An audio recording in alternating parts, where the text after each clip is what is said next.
शान्ति, पर्यटन र कला प्रवर्धन नाराका साथ नेपालको 77 वटै जिल्लाका कलाकृतिहरू सिर्जना गरेर संसारको सबै भाषामा पुस्तक प्रकाशन गरी विश्वको उत्कृष्ट गन्तव्य नेपाल बनाउने महाअभियन्ता राष्ट्रपतिद्वारा प्रबल जनसेवा श्रीमान पदवीद्वारा विभूषित विश्व कलायात्री प्राज्ञ नगेन सिंह, नेपाल ललित कला प्रज्ञा प्रतिष्ठानका पूर्व प्राज्ञ सभा सदस्यले नेपालको 77 वटै जिल्लाको कम्तीमा 5 वटा हेर्न, सुन्न, घुम्न लायक ठाउँहरूको चित्रकला सिर्जना गरिएको कलाकृतिहरूको सङ्गालो विश्वको सबै भाषामा रङ्गीन पुस्तक नेपाल कलायात्रा प्रकाशन गर्ने उहाँको साहसी कामलाई सलाम गर्नै पर्दछ।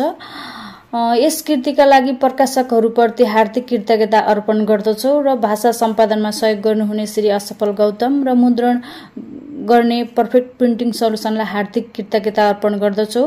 हामीलाई उपलब्ध नगेन सिंहको कलाकृतिहरू संग्रहित कृति नेपाल कलायात्रा पाठकमाझ हामीले प्रकाशन गरिरहेका छौँ। हजुरहरूको शुभकामना, आशीर्वाद, सौम्य सहयोग र प्रतिक्रियाको अपेक्षा गर्दछौँ। धन्यवाद। जय कला क्रान्ति, विश्वमा आओस् शान्ति।